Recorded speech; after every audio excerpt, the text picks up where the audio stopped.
नहीं नहीं, ये दूसरा है। रात तक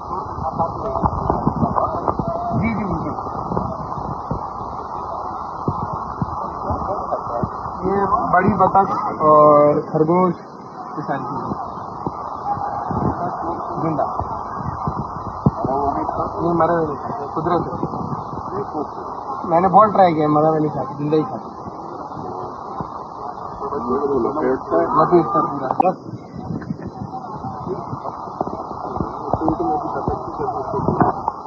पूरा पेट होता है और आराम से पड़े रहते हैं।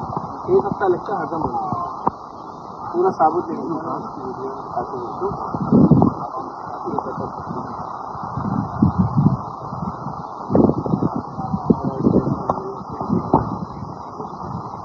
हाँ, वो वाला वही है। ये दूसरा भी बाहर से मंगाया।